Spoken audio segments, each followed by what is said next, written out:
time a successful program. I have throughout the years of being, around individuals that have been running these programs and being, of course, the state director that was trying to get some type of gun violence reduction programs in the state of Florida. Some of the things that I've learned that really had caused me to understand the importance of it. It was number one, that the overwhelming majority of gun violence in our particular communities are really perpetrated by less than half of 1%. Let me say that again. Less than half of 1% of people in our communities were responsible for the overwhelming majority of gun violence incidents. And we knew that if we really wanted to significantly reduce gun violence in our particular communities, that we would have to focus on strategically addressing that less than half of 1%. What I've also discovered is that gun violence does more than just harm the person that was the perpetrator or the person that suffered maybe a loss of life or some type of injury from gun violence.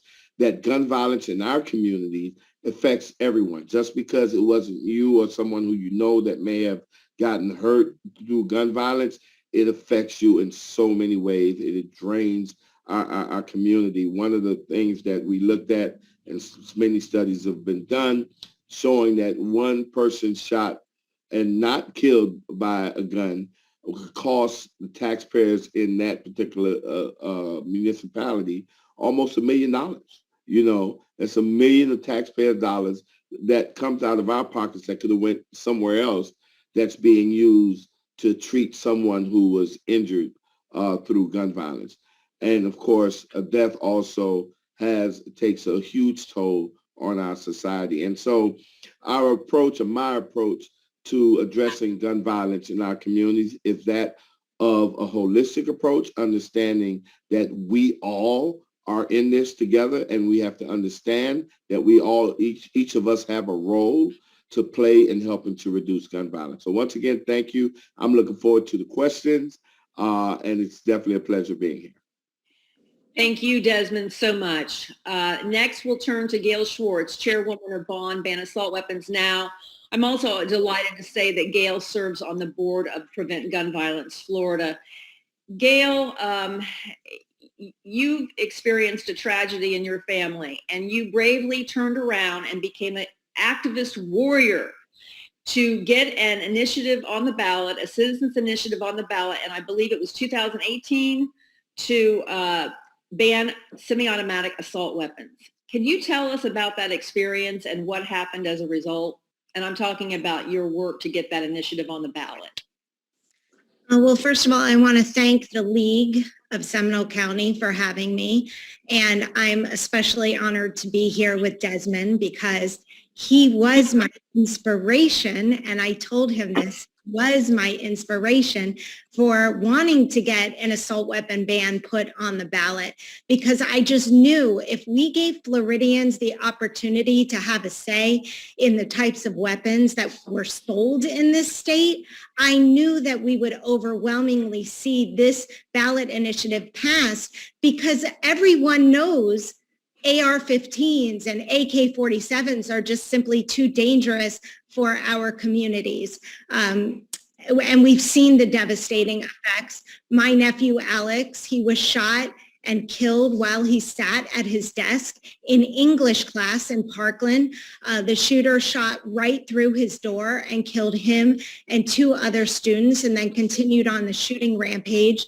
And at the end of the shooting, there were 34 people shot, 17 of them dead, and all of that took place in only 3 minutes and 44 seconds. So this is what happened. We collected, well, let me back up for a second. I know Patty asked me about the ballot initiative, but I have to tell you, what I was trying to do really was to find something that I could turn a tragedy into something positive. And what were my skills that I could take? Because frankly, I was having trouble getting out of bed, and I wanted to have a purpose. And so after seeing what Desmond was able to accomplish, I went forward with this. I organized the entire state I wouldn't have been able to collect 180,000 signatures without the help of the wonderful League of Women Voters. So I owe a huge tribute to you all. But when we finally got to the Florida Supreme Court justices, they had to give us their sign off in order for us to get on the ballot. And by the time we got there, 3 Federalist justices had been put on the bench by Ron DeSantis, and they voted down putting our amendment on the ballot. So that was the end of our efforts. And I decided we still had money in the bank. What could we do going forward that would still help our state and help prevent shootings like the ones in Parkland?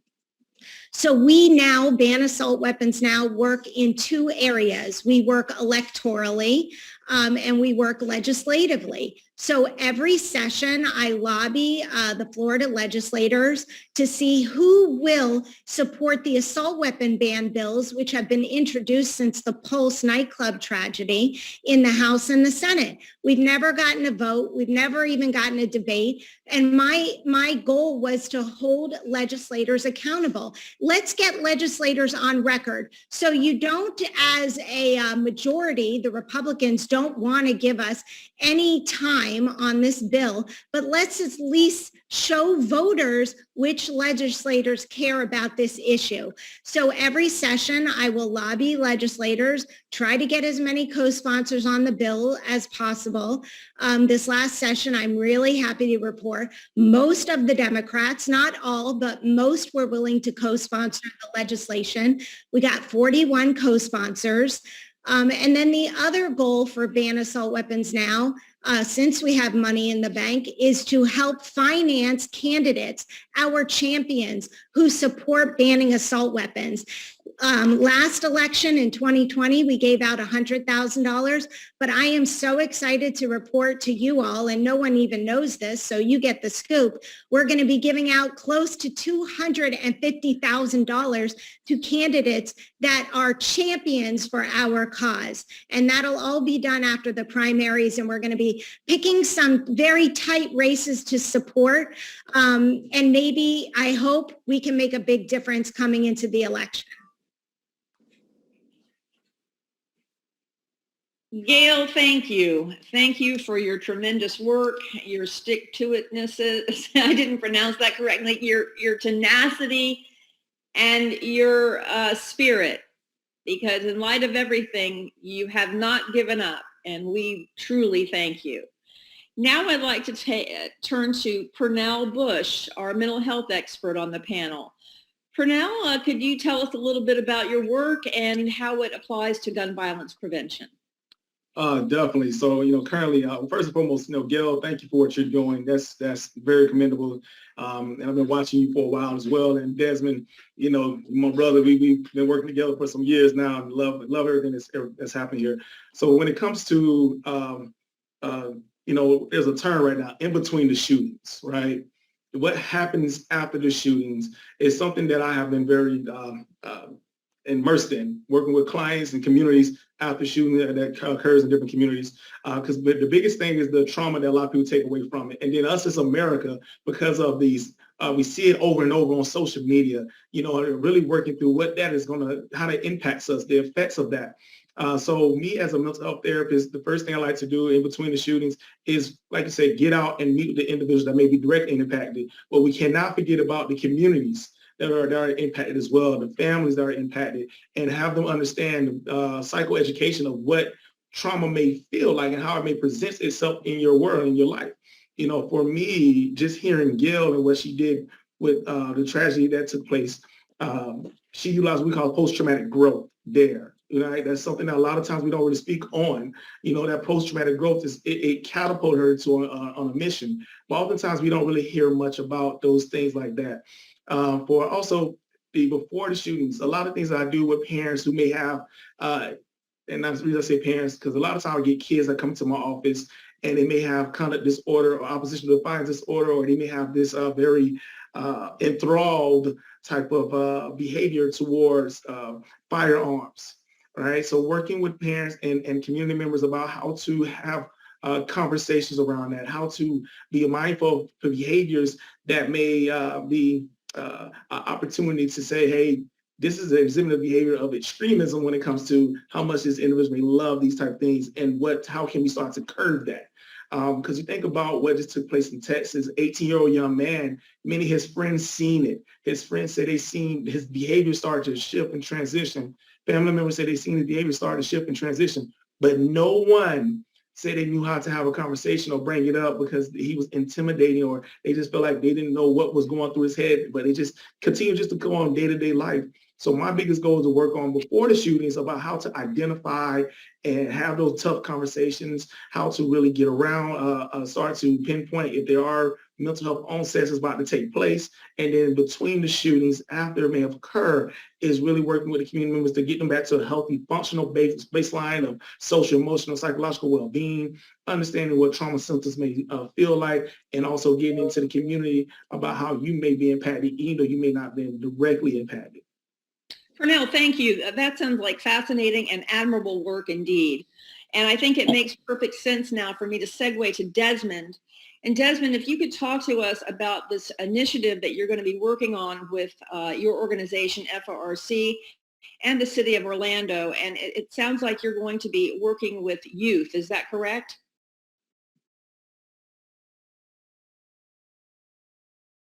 You're on mute, Des. I apologize. I was so excited to respond to that question. I forgot to unmute myself. But no, especially I have to also tell Gail that, Gail, I'm just so proud of the work that you're doing and the tenacity that you have. And it's a much needed element in dealing with a lot of these issues. You've got to be able to stick with it in spite of the roadblocks, that we can overcome all of this. And so definitely cheers to you. I know that our prayers are with you and your effort as well. But actually to your question, when we talk about this work, I won't necessarily say that we're targeting youth, but how I would respond. When we're looking at certain communities, right, we wanted to identify individuals who have a high likelihood of shooting someone or a high likelihood of being shot, right? And one of the things that we see in this area is that a significant percentage of those type of individuals will be young people, right? And so it's not necessarily saying, okay, we're just going to look at young people. No, we're looking at people who have high propensities of being engaged in some type of gun violence. One of the things that I should say that we look at too as well is when you talk about, and I'm going to just talk in layman terms, when we identify someone that may fit into that category, one of the things you want to really look at is what is causing that person to actually even pick up the gun, or what is causing that person to actually be in danger of being shot. And it kind of touches a little bit on what Pernell talked about. Part of the reason that we're seeing is that there is a mental health. A lot of times there is a mental health connection to it, whether it's mass shootings, whether it's shootings in communities, right? There's definitely a mental health a mental health element in there, but then there's also societal issues. And I think that a lot of these things that we can look for on a broad level, right, and saying, okay, well, these shootings, whether it's mass shootings or shootings in the community, could be a symptom of something bigger, right? And what we found is that there's an issue around education. In addition to mental health, there may be an issue around education. There may be an issue around the criminal justice system, right? Individuals who, and this is, I'm just a random example, an individual, say me, let me just use me as an example. Maybe, I got in trouble at a young age. I was filtered into the criminal justice system through the school of prison pipeline, right? So now I have a felony conviction on my record. And then I get out, I serve my time. When I come back home, I find it difficult to get a job. I find it difficult to get housing, right? And these are real life situations that people are facing. I'm ostracized by the community because everybody want to remind me that I'm a felon or an ex-con, right? And so I'm not made to feel like I'm a part of. And then I got to sneak this in, Patricia. I hope you'll appreciate this. And then the one time of the year where I'm most ostracized is during elections, right? When I'm brutally reminded that my voice don't even count in this community, right? And so with all of these barriers and the different collateral consequences, over 1,000 collateral consequences that I'm facing, I may feel like, man, the only way I still have to eat, I still need a place to stay. Maybe I sell drugs, right? And I sell drugs on the street. And next thing you know, if I'm selling drugs, then I have to have protection, right? Because people might try to rob me, right? And so maybe I get a gun, right? And then if I'm selling drugs, I might have competition with somebody else, right? And so that's another added element. And the thing is that I wasn't like Purnell. I wasn't a Marine. I didn't get the professional training, right? I don't really know how to use a handgun. And so when I use it, I hit everybody else but the person I'm shooting sometimes, right? And you're seeing little kids getting murdered on the street through stray bullets, things of that nature. And when you roll the tape back, because it's so easy now to just be so angry at that person that just shot the gun, but when you roll the tape back, there are so many failures in society or in the system that could have caught that. Like when Purnell talked about the failures that could have caught the shooter, right? I believe in Texas, right? The failures there were so many signs that if people would have done something, could have possibly averted this. It's the same thing in our in community shootings. And so how are we, addressing that? And that's part of this process, right?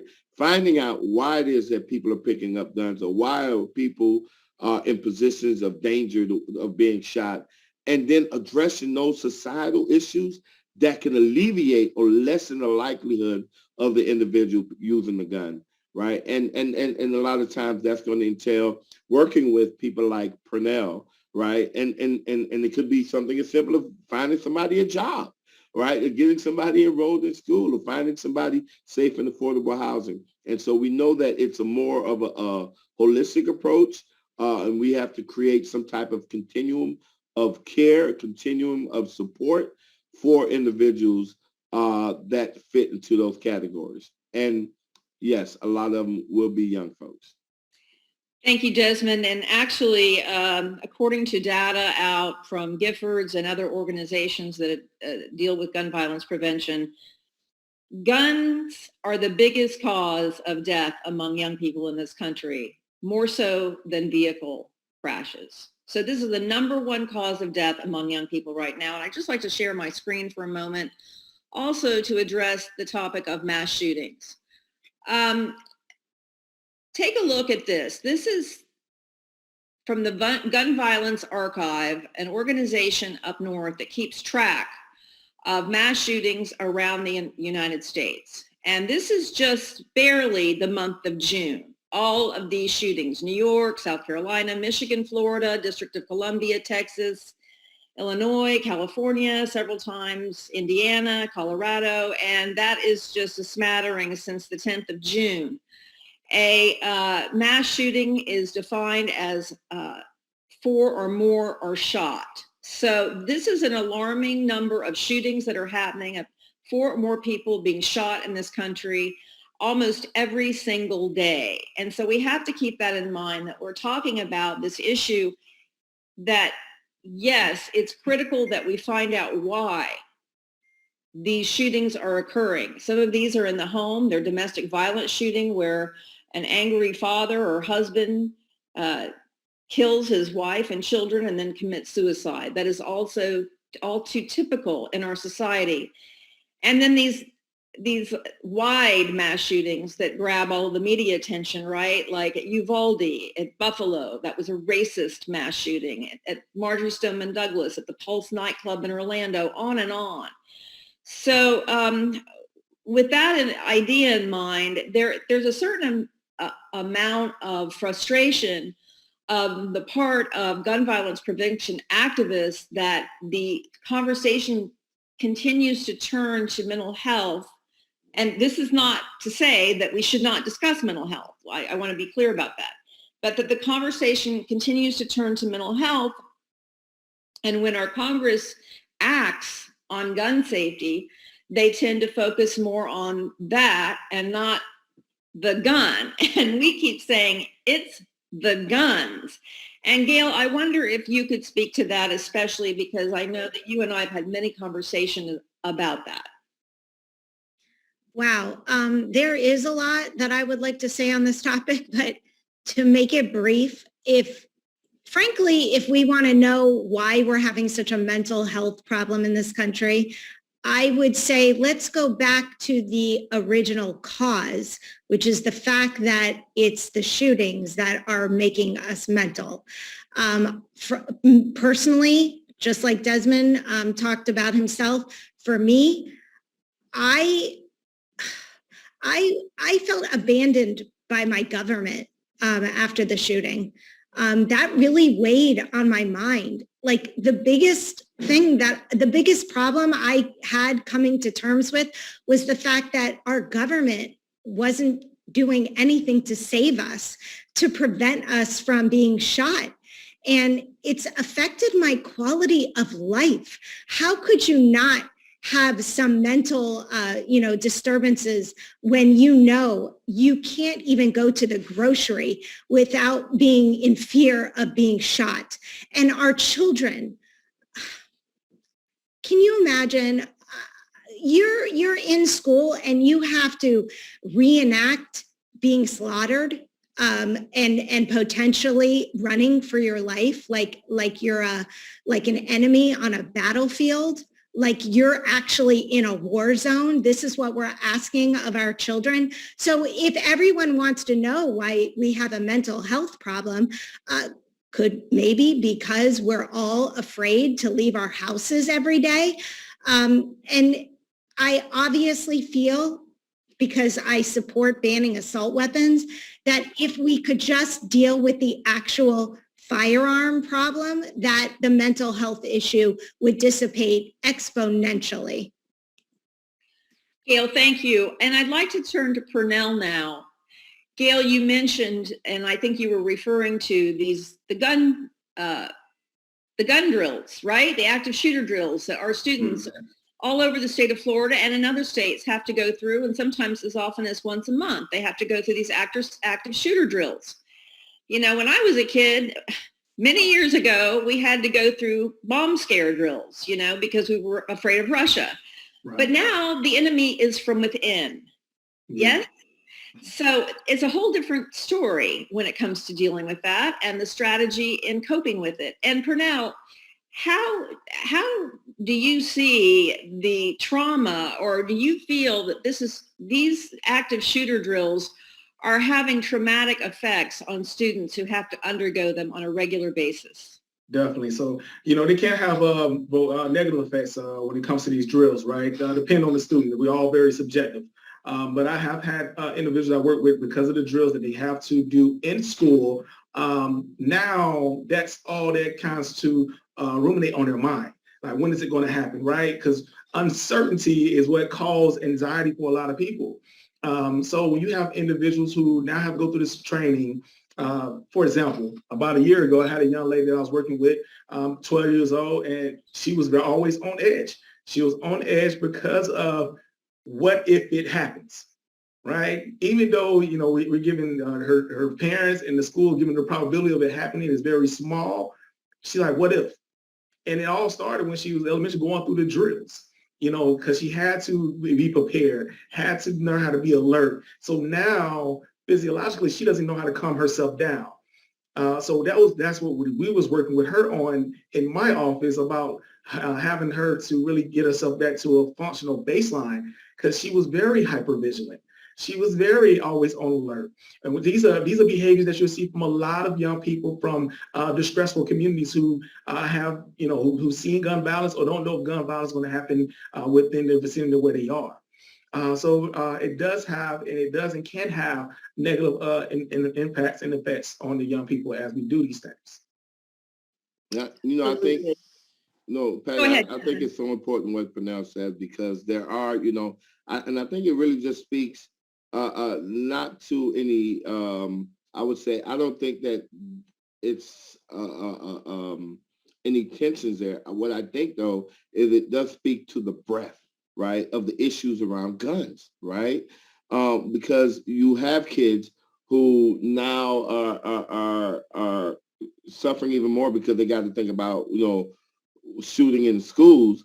But then on the other hand, especially in urban communities, you have kids that are already suffering from post-traumatic stress syndrome because every day in their community, there's something happening around guns, whether they're seeing someone get shot or murdered, or they're hearing it, in the middle of the night when they're trying to sleep and the sirens and all that. And so there's just so much that our kids are having to bear, right? And yeah, we trace it all back to, this gun issue that we've been struggling with for so long in this country.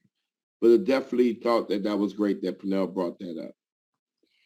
Thank you. And the issue around guns in this country wasn't always the way it's become, right? I mean, the National Rifle Association, who is largely responsible for this current romance and fetish with guns among many in this country, and that's what it is. It's a gun fetish. The National Rifle Association used to be a gun safety organization. They formed to teach how to properly shoot a firearm.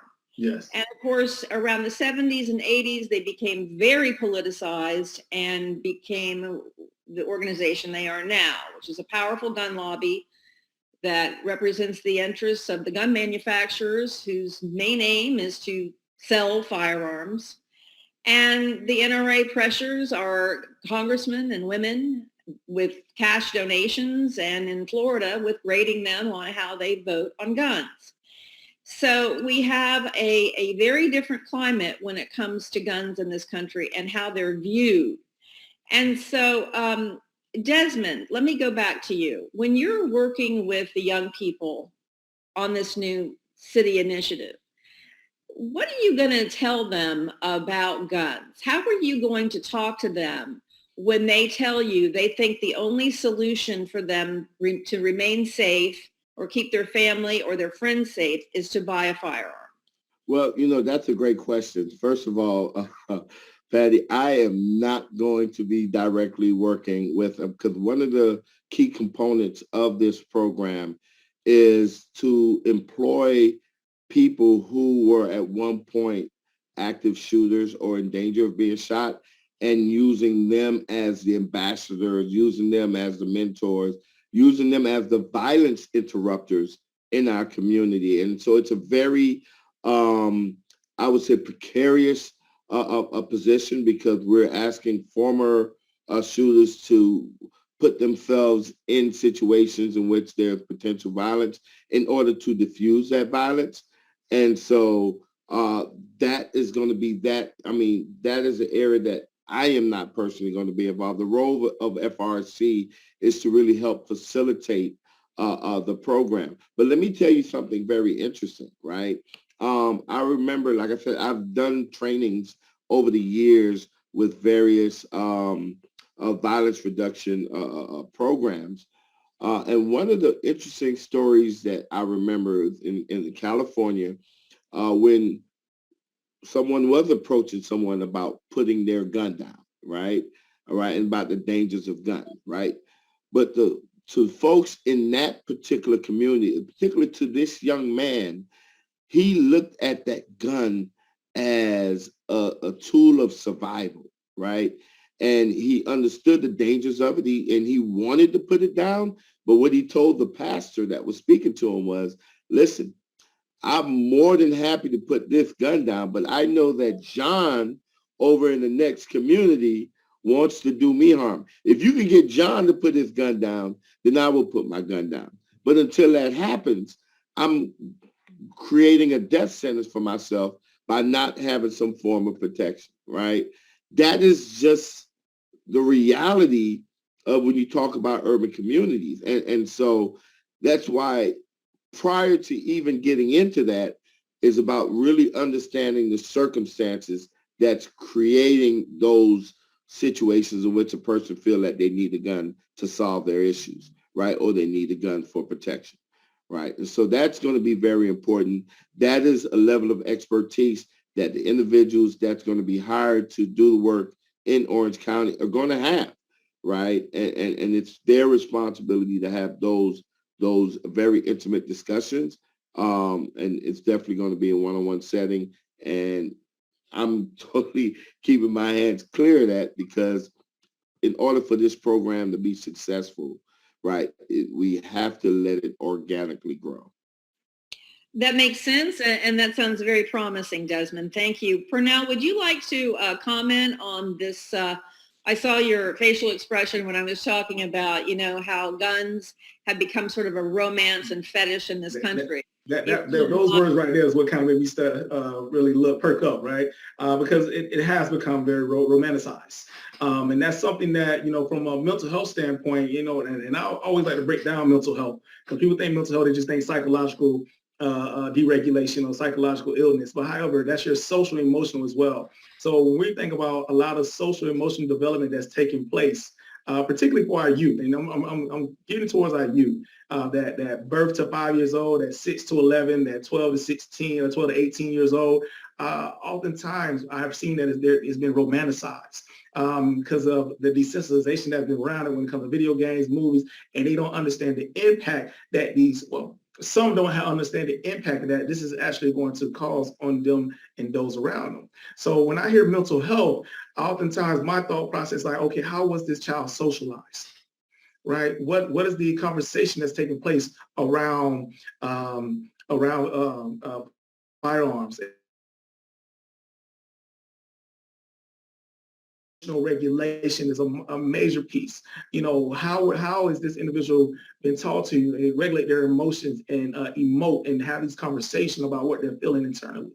Because a few of the past shooters, especially our major shooter events in our recent history, have all been very recluse and very they stood alone, isolated type of individuals who, so many people, they didn't talk. They have very odd ways about them. And I'm often asked, I ask myself, well, who attempted to connect with them? Right? That's the social emotional piece. To me, psychologically, a lot of times I tell people it's very far and few between that we see mental health illness with a lot of these individuals that commit these heinous crimes. All right, it's very far and few between. To me, it'd be more the social emotional, and it may be distress, mental health distress that has not been taken into consideration and actually been worked through with these individuals.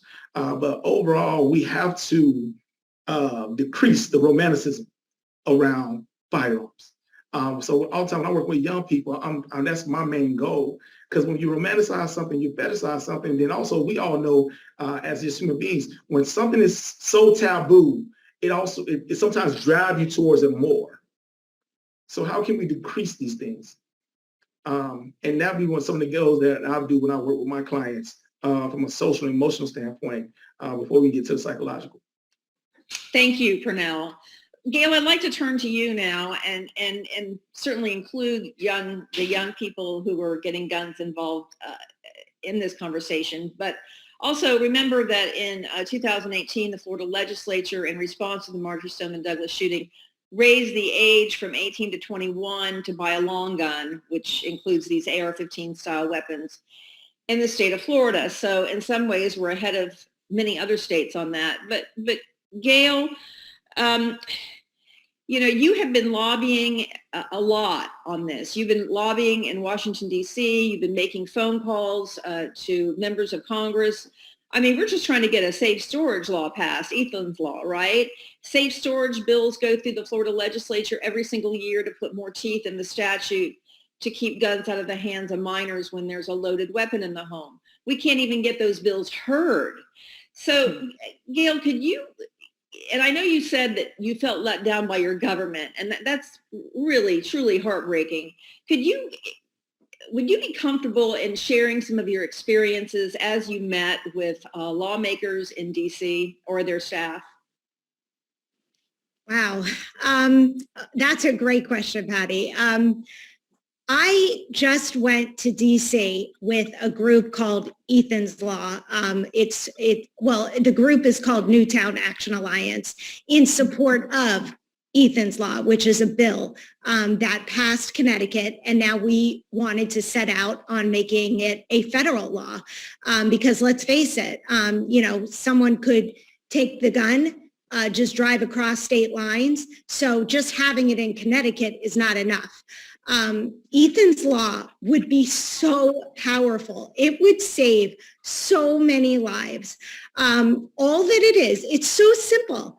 All that it is if you have a minor living in your house or you have a domestic abuser or someone who's suicidal in your house, all that it requires is that you take 2 seconds and lock up your firearm in a lockbox. If you have a young child, trigger lock. If you have, a teenager, put it in a safe storage lock box. So it's so simple. But when we met with Republican lawmakers, we had over 100 meetings with Republican lawmakers in the House and the Senate over the course of this weekend. When we met with the staff, they were so into it.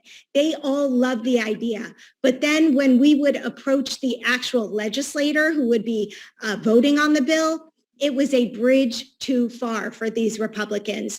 And for me, I'm dumbfounded. I can't comprehend how this is too much to ask because it doesn't affect law-abiding gun owners. It just affects the folks that would be, not playing by the law, not playing by the rules. We have a serious problem in this country because 76% of school shooters get their guns from homes where they're not locked up. So it's just such a simple fix if we could just convince the Republicans to have, a different thought process. And instead of putting the NRA and the gun manufacturers first, put the lives of kids first. For once in your life, do your damn job. We pleaded with them. This was the case that we made. Just do what you were, why go through, the whole process of getting elected if you're not going to protect and ensure the safety of your constituents. And this bill would make such a big difference. But unfortunately, we couldn't convince any Republicans to come on board. The bill did eventually pass the House, but we only got 3 Republican yes votes. And so I unfortunately don't think it's going to reach the Senate, even though we're lobbying hard for them to take Ethan's Law up. And so here's my suggestion. We've got to vote these Republicans out of office. We just have to get rid of them. They're not deserving of our votes. And I think that's going to be my message going into going into November. These Republican lawmakers, they're just never going to change. We need to vote them out. Safe storage is so common sense. It's just about keeping kids safe. Thank you, Gail, and your passion is so inspiring. I will say we are fully aware that the League of Women Voters is a nonpartisan organization, that you don't take positions on candidates or political parties.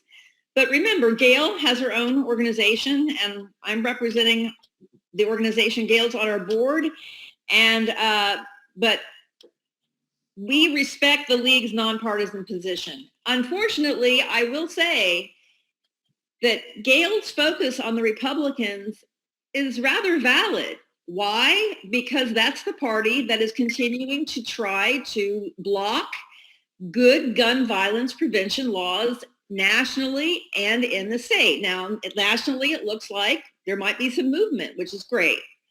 But this should not be a partisan issue. It's a public safety issue.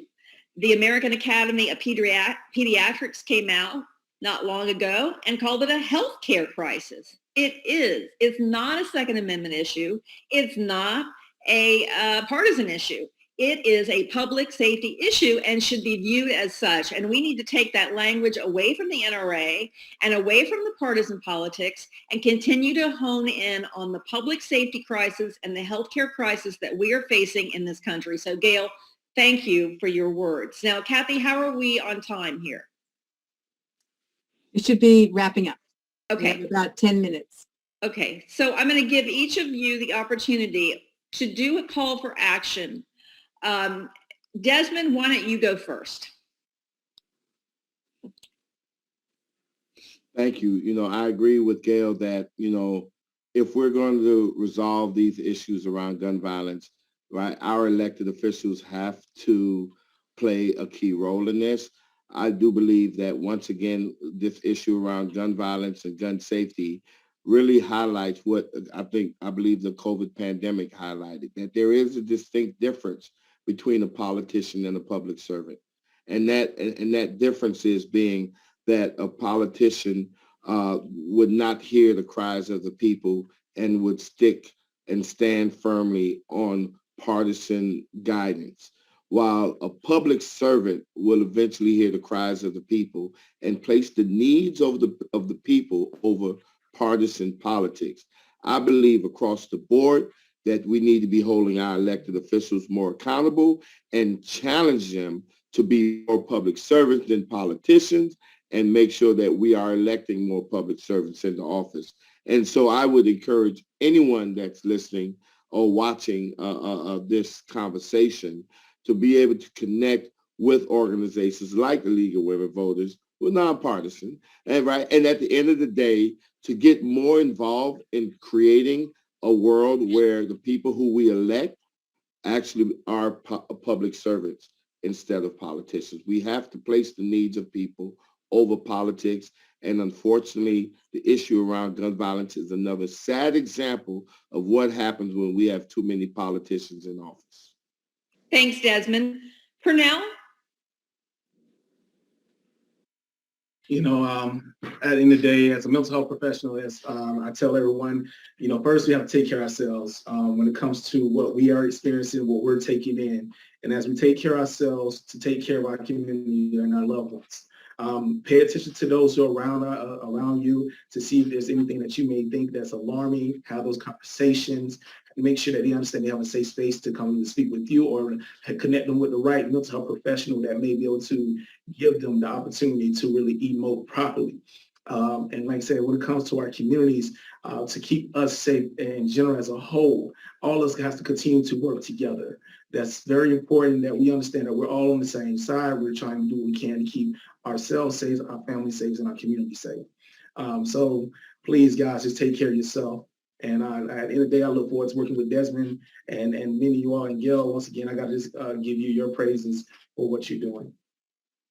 Thank you, Pernell. And Gail, did you want to add anything to your call to action? Yes. I cannot end this call without telling everyone what is at stake in this next election. You know, everyone's been reading, untrained carry is coming to Florida. They want to make it legal. I don't know how to say this being not political, but we need to vote for lawmakers that can assure us that they are going to prioritize our lives over guns. Putting more guns in the hands of untrained folks on our streets without any permitting, any training is a dangerous proposition, and only thing that's going to come of it is more dead shot people. I am emphatic that we have got to spread the word. I don't know if you guys are aware, but Ron DeSantis said if he wins his election, he's voting for this bill. And we have got to stop that, because I am so scared. Honestly, nothing good is going to come out of untrained carry being the law in Florida. Thank you, Gail. And Gail is referring to what is commonly known as constitutional carry. It's permitless carry. 2.52 million Floridians have concealed weapons permits they have to get from the Department of Agriculture and Consumer Services. The background check one undergoes to get that permit is far more rigorous than the one that you undergo to get a gun.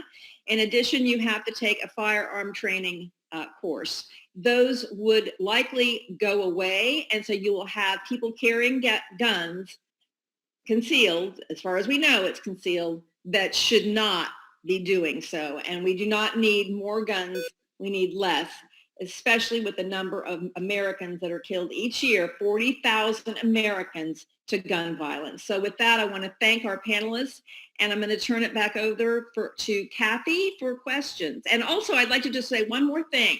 I know that the League is great at putting out action alerts, and I hope you put out a ton of them when permitless carry starts moving next session.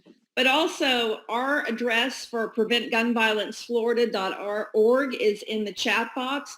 We also put out action alerts, and please, not on just state issues, but national. So please sign up. It's no cost for our alerts and our newsletter. Thank you. Thank you, Patty.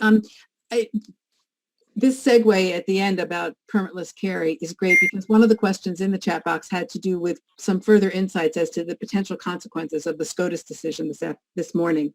So I know that it's just happened, but do you have any input on how that might impact the move to permitless carry? Well, I can take that, and I'll tell you that that is the big question among gun violence prevention activists today. We're actually meeting with attorneys at 2 o'clock on a big call to get their input and to find out what this means legally. Will this truly be called constitutional carry now? We don't know. But we're very alarmed by this decision. This is not the way that the country feels about guns. 88% of Americans polled on permitless carry oppose it. Almost 90% of Americans polled on expanded background checks are for it. Americans en masse support stronger gun laws. So what the U.S. Supreme Court has done today is the opposite of listening to the American public, and it's absolutely disgraceful. Well, and not just the American public. I understand from what I've read that many law enforcement agencies are very much opposed to permitless carry as well. Yes, that's correct. Another question from our chat box has in regard to whether there's a report card available listing the votes on gun safety legislation by elected officials at all levels, but especially here in our state, and whether that's available and where somebody could look for that.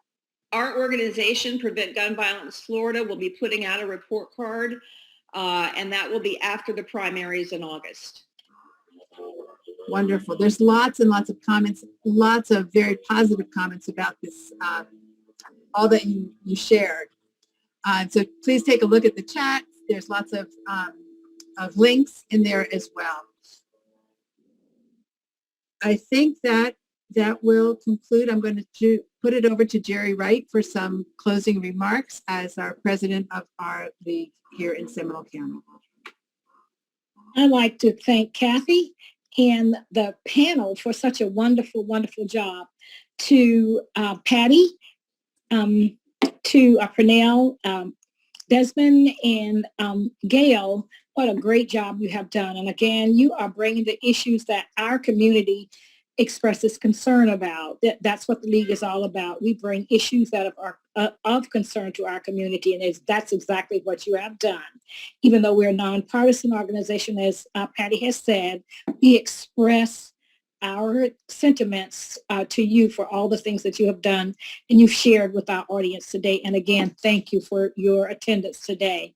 I'd like to just remind our league members that we have planned a retreat on July 16th. More information will come out on the retreat. And again, we're going back to face in our July hot topic. More information will come to you at a later date on that hot topic. And again, thank you for your attendance this afternoon.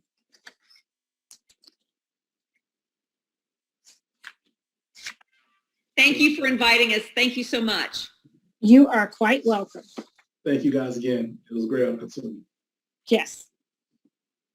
Thank you. Bye-bye.